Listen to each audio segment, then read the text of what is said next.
noches, Andalucía, ¿cómo estáis? Esto es Andalucía Debate. Yo soy Agustín Bravo, estoy encantado de estar aquí con todos vosotros hasta las 10 en punto de la noche. Yo y mis compañeros. Muy buenas noches, Juan Carlos Jiménez Laz. Buenas noches, Agustín. ¿Cómo estamos? Efectivamente, pues bien, mejor. Mejor. Después del día de ayer, un poquito mejor. Sí, pero bueno, todavía siguen... Y lo que te rondaré, Morena. Y lo que te rondaré, Morena. Sí, los temas efectivamente. Darán mucho que hablar. Porque no dejamos de sorprendernos, ¿eh? Sí, bueno, ya sabes, ahora toca la versión del ex director general de Empleo de la Junta, que lo niega todo, pero claro, uno se pregunta si es negable también esa falta de control general de todo el procedimiento administrativo de los ERE, esa opacidad absoluta sobre los fondos que había, y también si se puede negar una persona que se está autoimputando, porque al fin y al cabo el chofer lo que está es autoimputándose, al margen del tema de que el uso del dinero fuera para un fin u otro fin, pero evidentemente había subvenciones. Parece ser que eso está claro, porque nadie va a inventarse esas subvenciones para autoinculparse a sí mismo. Y además de eso, pues también la falta de control absoluto con el que se estaban dando esas subvenciones, que en el fondo es lo importante del caso. Claro, en un Estado de Derecho, pues lógicamente también este señor tiene derecho a su defensa. Y es lo que ha iniciado su abogado, ¿no? Hombre, es más discutible eso que dice de que se va a querellar con todo aquel que hable del asunto. Pues entonces vamos, bueno, va a tener todo el país a la cárcel. Bueno, te digo, pues todo el país, y no hablo del periódico, no. Todo el país, porque es que somos protagonistas, Andalucía es protagonista ahora en todos los medios de comunicación, yo creo, de todo el país desde luego, pero yo creo que en parte Europa también. Don Andrés Muriel, muy buenas noches. ¿Qué tal, Agustín? Buenas noches. ¿Qué tal, Andrés? Feliz año. Igualmente. Que bueno, que somos protagonistas en todos lados. Y fíjate que ha habido escándalos, no quizá del tamaño de los ERE fraudulentos, que esto ha sobrepasado otros escándalos anteriores, pero sí es cierto que ha habido escándalos en otros momentos también bastante llamativos, y luego parece que esta marea informativa, una vez que pasaba de Peñaperro, aquello se quedaba ahí y prácticamente no espigaban los temas y los escándalos, pese a ser importantes a nivel nacional. Y el escándalo de los ERE sí que ha roto desde el principio por esta relevancia tan de medida que tiene, y pues bueno, porque son hechos como bien apuntaba Juan Carlos, que bueno, que son de un fraude, quizá del paradigma del fraude, ¿no? No hay que olvidar que son más de 700 millones de euros entre 2001 y 2010 que se han tramitado irregularmente, y que además en muchos de estos casos han ido, pues esto, hasta la compra de cocaína, ¿no? Madre mía. Vamos a seguir hablando de ese tema. El Titanic de los escándalos. Don José Luis García Guillermo. Agustín, el Titanic.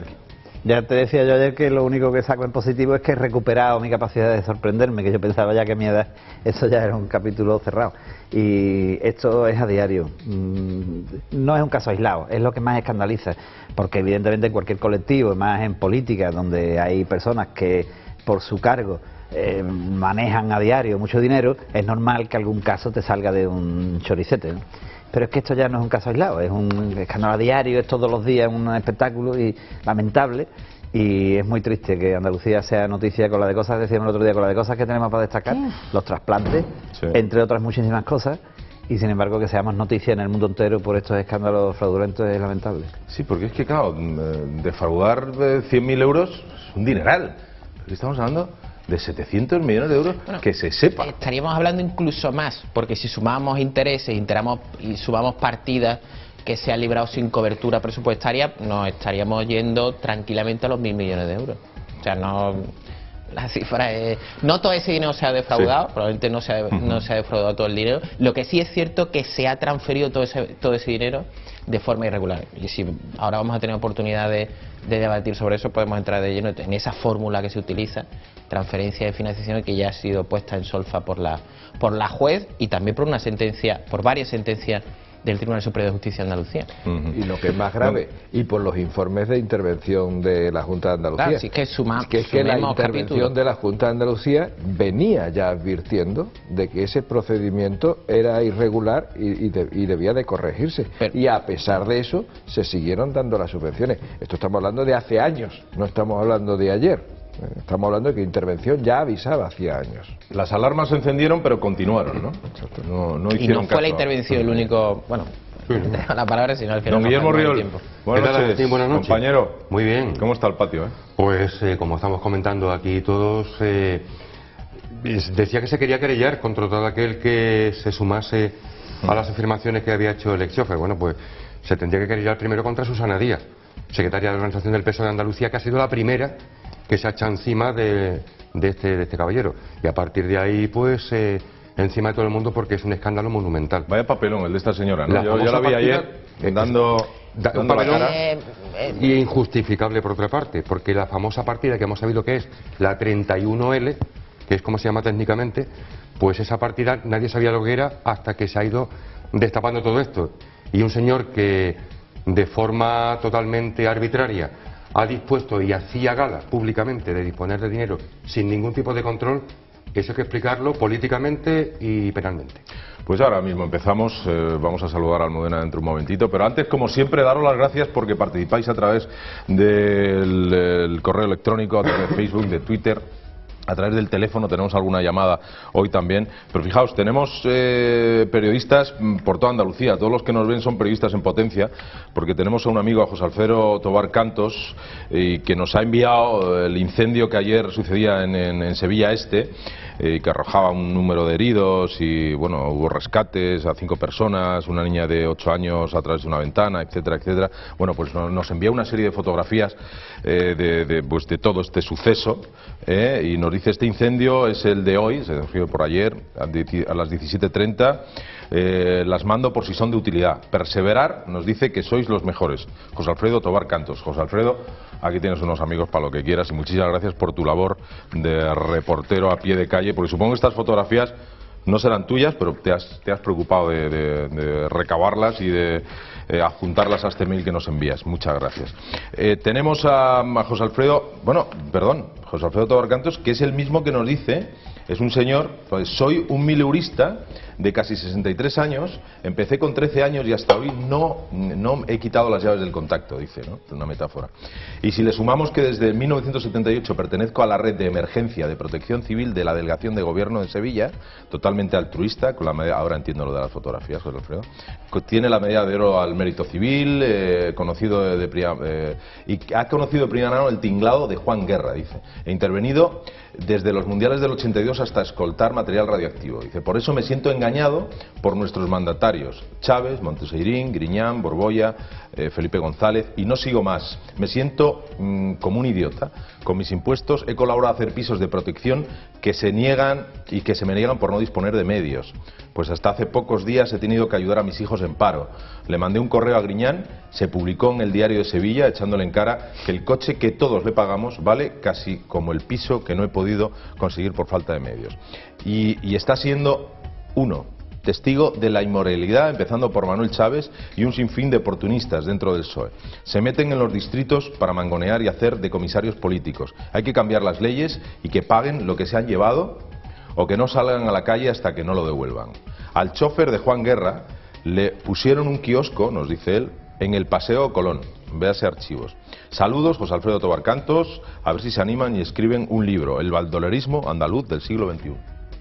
Bueno, teniendo en cuenta el nombre de la sociedad del chofer, ¿no? Que era iniciativa de Sierra Morena, pues efectivamente vamos camino de eso. Yo sí comprendo particularmente la decepción profunda que transmite este señor, o sea, la comprendo porque claro, después de haber... Mira, tiene 63 años...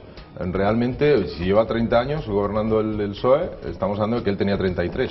Su vida profesional, que es lo que está contando prácticamente, su vida profesional, su vida laboral, que supongo efectivamente que será un señor que se ha dedicado a trabajar todo el tiempo por lo que él creía, aparte por sí, para su familia, por lo que él creía que estaba haciendo positivamente para la sociedad andaluza, y que después fíjate tú con lo que le está pagando la Junta de Andalucía, ¿no? Eso es. Pues, ¿queréis añadir algo, chicos? No, sé que en casos de estos son tan llamativos, no es tan normal que la gente, ante despilfarro de este tipo, y despilfarro que se puede producir también en otros sitios, que esto no es una cosa exclusiva de Andalucía, aunque sí lo hemos visto elevado a la enésima potencia en Andrés, Andalucía, ¿no? Perdona, yo ahí tengo que decir algo porque lo escucho, es verdad, todo el mundo sale, oye, y lo de Valencia, y lo de tal, y lo de Jaume Matas y tal, y no sé, vale, perfecto, sí, es verdad, o sea, con todo eso hay que acabar, pero es que estamos hablando, y tú acabas de 1.000 millones Sí, de euros. por eso te digo, Aquí hay un silencio ahora mismo. Es llevarlo a la enésima potencia, pero ¿Por qué tenemos que romper récords en Andalucía? ¿Por qué? Pero Agustín, tú no crees... Sí, no, pero eso está muy claro. Ese es el problema. La gente no puede llegar a la misma indignación, una indignación parecida cuando ve el caso Urdangarín, por ejemplo. Pues claro que sí. Pues claro que sí. O sea, ¿cómo se puede comprar un palacete de 6 o de 7 millones de euros cuando todo es, además, a base de una serie de empresas hechas y puestas en escena para defraudar? Y además defraudar parte de ese dinero, o gran parte de ese dinero público. Oye, pues ante la corrupción, la indignación. Claro. Que a mayor corrupción, como en el caso andaluz, pues la indignación será mayor. O sea, la ecuación es esa. Es que es tremendo. Pero mira la diferencia de una persona que lleva toda su vida trabajando, que le quedan unos años para jubilarse, que se confiesa 1.000 euristas. Es decir, al final de toda una vida trabajando, al final fíjate lo que gana, y sin embargo la prisa que tienen otros que, abusando de la confianza de tantos 1.000 euristas, de tanta gente honesta, de tanta gente trabajadora, abusando de la confianza que han depositado en ellos para que ostenten un cargo, la prisa por enriquecerse en tan poco tiempo pues lleva a esos disparates económicos, ese desequilibrio, ¿no? Ese récord, además, se me permite, Agustín, que desgraciadamente hemos batido en Andalucía porque es que ayer era titular de todos los informativos a nivel nacional, y realmente como andaluz te da vergüenza que se hable de Andalucía de esa manera. Lo triste de todo esto es que por cuatro bandidos, porque son 4 bandidos, son por lo menos 44. Más de 4. Por lo menos 44. Es una forma de denominarlos. Sí. Porque ahí cuando eso se abra, evidentemente, esto va a ser una caja de Pandora, o sea, esto va a reventar por todas partes. Pero está claro que la clase política está totalmente denostada. La clase política está totalmente devaluada por completo. Y afortunadamente la clase política no es así. Este señor concretamente no es político, era alguien nombrado por alguien. Que al que lo ha nombrado, hay que decirlo, hay que preguntarle por qué ha nombrado usted a este señor, a este caballerete, a este sujeto, presuntamente implicado en un, yo no diría que sucio ni turbio, esto es un robo a mano armada, que se le ha hecho a Andalucía. Y con un dinero, con esos 647 millones de euros, de que se ha dispuesto de forma totalmente libre, y que él se jactaba, y después contaré una anécdota muy curiosa que este caballero protagonizó en Sevilla.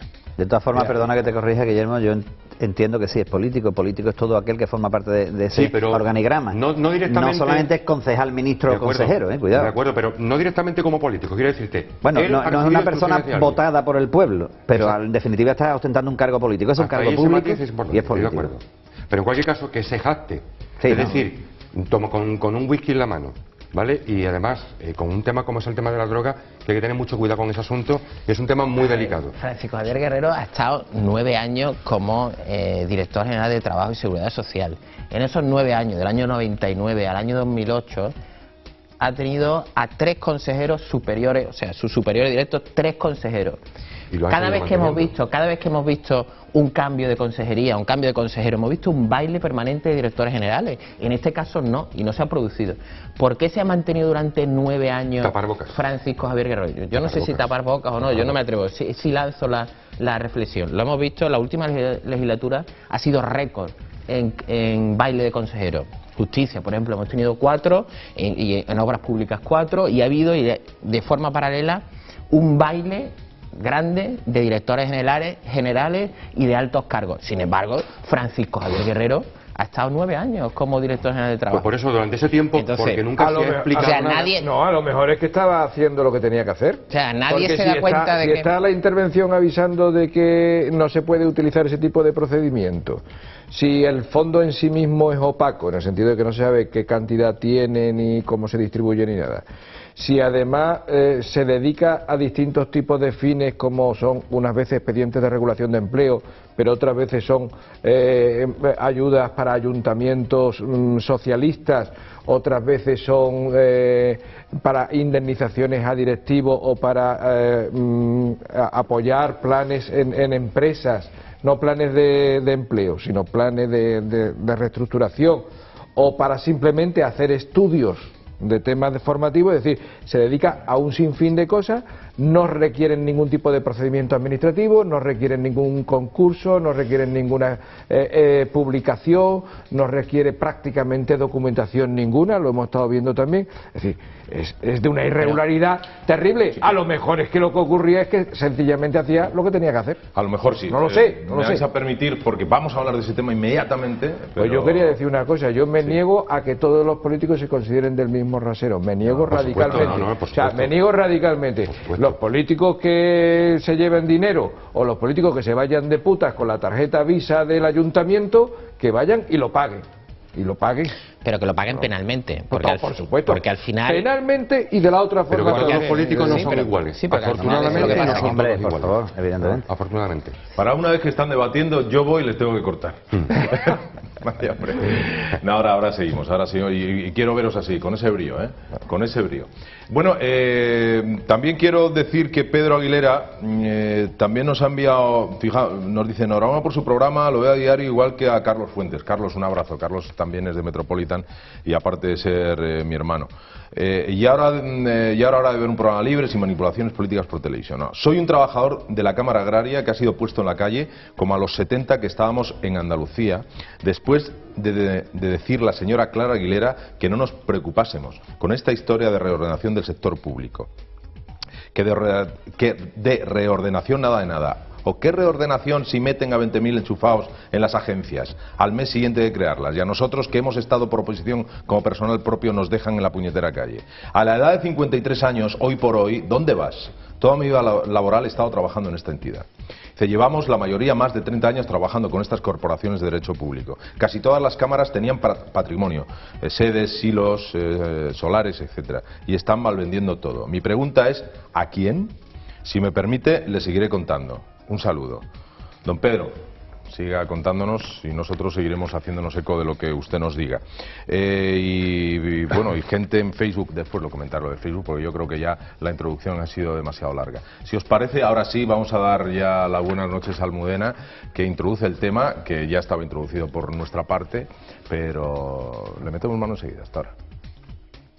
Hola, ¿qué tal? Muy buenas noches a todos, buenas noches Agustín. Como bien decís, hoy vamos a seguir tratando el asunto que comenzábamos ayer a ver y que aparecía en prensa, y es que el exchofer de Francisco Javier Guerrero, es director general, imputado a la trama de los expedientes de regulación de empleo irregulares, gastó 900.000 euros en cocaínas, copas y fiesta. Francisco Javier Guerrero afirma que es falso y también ha anunciado que se querellará contra los medios de comunicación que se hagan eco de esta información. El exdirector general de Empleo de la Junta, Francisco Javier Guerrero, imputado por los ERES irregulares, sostiene que es totalmente falso que ordenara a su chofer comprar cocaína con las ayudas y ha anunciado querellas contra quienes recojan sus afirmaciones. El abogado de Guerrero, Fernando de Pablo, ha dicho que son totalmente falsas y que no tienen ningún fundamento las declaraciones policiales de su antiguo chofer, Juan Francisco Trujillo. Según de Pablo, su cliente niega tanto haber comprado la droga y objetos como haber recibido el mismo parte de las ayudas que la Junta concedió a dos empresas creadas por su antiguo chofer. Tras conocerse estas declaraciones, la jueza Laya dictó un auto en el que reclamaba a ambos juzgados de Andújar que se inhibieran de la investigación relativa a las dos subvenciones, porque veía indicios de que ambas fueron concedidas de manera arbitraria, sin sujeción alguna y además en provecho propio para enriquecimiento personal por parte del director general de la Junta. En el auto, la juez insiste en que se ha iniciado una nueva línea de investigación hacia otras consejerías que han utilizado también el mismo sistema de la transferencia de financiación para otorgar ayudas sin control. Bueno, ahora sí, chicos. Bueno, todo esto va a dar para muchas tardes, entre comillas, de gloria y para muchas mañanas de Y gloria. yo añadiría, por desgracia. Por desgracia, efectivamente. Por desgracia. ¿Por qué? Porque todo esto, yo te diría algo. Mira, esta mañana lo comentaba en mi programa con mi tertulia de los parlamentarios andaluces que representan a las tres fuerzas políticas en el Parlamento, tanto el PSOE como el PP como Izquierda Unida. Y la propia representante del PSOE asumía efectivamente que si era cierto todo lo que se estaba diciendo, porque no se puede poner en duda lo que se ha dicho de forma gratuita, es decir, fueron dos periódicos a nivel nacional y regional los que de madrugada colgaban en su primera edición todo este asunto. Alguien le está pasando factura a alguien. Todos sospechamos de qué forma. Eso es evidente. Y están soltando todo ese tipo de información a cuentagotas. Sobre todo porque cuando, como decía bien Juan Carlos anteriormente, La propia intervención de la Junta de Andalucía, del gobierno andaluz, ya había avisado en reiteradas ocasiones que algo no se estaba haciendo bien. Todo eso se ha tapado. Por otra parte, el gobierno andaluz, en manos del PSOE, que aquí lo sustenta, se había negado sistemáticamente a crear una comisión de investigación, pedida por los grupos de la oposición de forma también reiterada. ¿Por qué se mantenía este señor, como bien decías tú, 9 años en el cargo a pesar de los cambios de consejeros? ¿Desde cuándo empiezan a pedirse esas comisiones de investigación? Efectivamente, desde cuándo esta persona, presunta o supuestamente, estaba haciendo uso indebido de la famosa partida 31L, que son esos 650 millones de euros. Como tú decías, le sumas intereses, le sumas historias, se puede plantar tranquilamente en 1.000 millones. Una cifra que tan solo nombrarla o escribirla te da terror, te da pavor. Sobre todo porque hay datos que apuntan a que este caballero, junto con su chofer, afortunadamente ninguno de los dos tiene ningún tipo de cargo en la Junta de Andalucía ahora, en bares, en fiestas, en un par de folios escribían peticiones de subvenciones que se tramitaban efectivamente. El plan de viabilidad era un par de folios que efectivamente habían hecho, y como también está apuntando precisamente Andrés, hemos visto todo el expediente, amarillo, claro, que hay varios POSITs, o sea, se concedían o no se concedían las subvenciones en base a POSITs. O sea, ¿Sabéis en qué estoy yo pensando ahora mismo? La cantidad de empresas andaluzas, perdonadme, que se han ido al traste en estos años. Claro. ¿Vale? Yo iría por no tener acceso a algún tipo de ayuda. Yo iría a una cosa más básica. Yo lo que iría a los datos los últimos datos del paro, es más de 1.200.000 parados y un 30% de la población activa está en el paro. Es decir, por empresas que se han ido al traste. Esto ya lo hemos dicho también en más de una ocasión aquí, ¿no? Si todo este dinero, si estos 1.000 millones de euros, en lugar de haberse transferido de forma irregular, opaca, y además gran parte de este dinero ha venido a parar a fines totalmente ajeno a la creación de empleo, se hubiera invertido de verdad en crear empleo y se hubiera invertido de forma eficiente y certera, oye, pues igual la situación sería muy diferente, ¿no? Son 1.000 millones de euros, sumémosle a estos 1.000 millones de euros los fondos de la Unión Europea que ha recibido Andalucía en la última década. Estamos hablando de muchísimo dinero que, bueno, como diría, los mayores que todavía tenemos ese automatismo de traducción, 1.000 millones de euros, estamos hablando de 166.000 millones de pesetas. Por ejemplo. Que para los que todavía las pesetas no suenan a cercanas. Y que eso es una estimación de la parte que se conoce. Sí, efectivamente. Porque es que como dice Andrés, que no se detrás de conoce eso todo, es que no se sabe exactamente, se sabe por dónde se está empezando, no se sabe por dónde va a acabar esta historia. Porque tú hablabas antes de este caso como un caso de uso indebido de los fondos. Pero es que el problema, y yo insisto, y ya lo he planteado en varios programas y ayer lo volví a insistir, es decir, que evidentemente está el tema de la cocaína, está como el tema de los bares de copa y todo ese tipo de historias, que nos llama mucho la atención y nos provoca claramente un escándalo social y nos alarma. Pero lo grave es la propia existencia de un fondo en sí mismo para claramente usos indebidos. Es que la propia esencia del fondo y su procedimiento y su forma de articularse y de aplicarse era indebida. Ese es el problema. Y entonces, claro, como todo ese entramado y toda esa estructura es indebido, o es irregular, o es anómalo, pues evidentemente si este señor hacía eso, pues sospecho que estaba cumpliendo o aparentemente cumplía con lo que era su encargo y lo que era su cometido. Y eso podría explicar perfectamente por qué ha sobrevivido, que es lo que tú también señalabas, hasta 3 consejeros por encima suya. Claro, porque estaba haciendo lo que tenía que hacer. La guinda de todo eso es que además de todo eso, con la libertad que se transfiere el dinero, se dan estas subvenciones ad hoc para 2 empresas. Crea 2 empresas, que ha sido en este caso del chofer de Francisco Javier Guerrero. Tú ya ve creándolas, que te voy a dar los 900.000 euros para que te los reparta o no los reparta. Porque Andrés, él mismo se lo decía al chofer, le decía, es que yo puedo disponer libremente de ese dinero, puedo disponer, no tengo que justificarlo, y además de la cantidad que me dé la postilla solamente, Juan Carlos, con la guinda, que es que además sabe que no va a haber una fiscalización por parte de la Junta de Andalucía que levante la alarma y diga, oye, que aquí se está produciendo un caso de corrupción. Entonces, así lo haces a plena libertad. Y solo por matizarle una cosa, que hablaba de los informes de intervención. Los informes de intervención no son solamente importantes por las alertas o alarmas repetidas a partir del año 2005, que son reiteradas, que se elevan, sino a quién se elevan. Y mandata la intervención que se comunique al entonces consejero de Economía y Hacienda, que entre el año 2004 y 2009 es José Antonio Griñán. Exactamente. Lo que pasa es que hay un momento que la consejera de Hacienda dice que esos informes no los considera lo suficientemente importantes porque no se ha producido menoscabo de fondos públicos y no se lo transfiere, o sea, no se lo da al consejero. Cosa que, no le notifica, en fin, ¿no? No le notifica. Que esa teoría es bastante Vamos a hacer la primera pausa, poco creíble, ¿no? Porque ya nos hemos comido la primera parte del programa, pero bueno, quedan dos más, no os preocupéis, volvemos enseguida, hasta luego.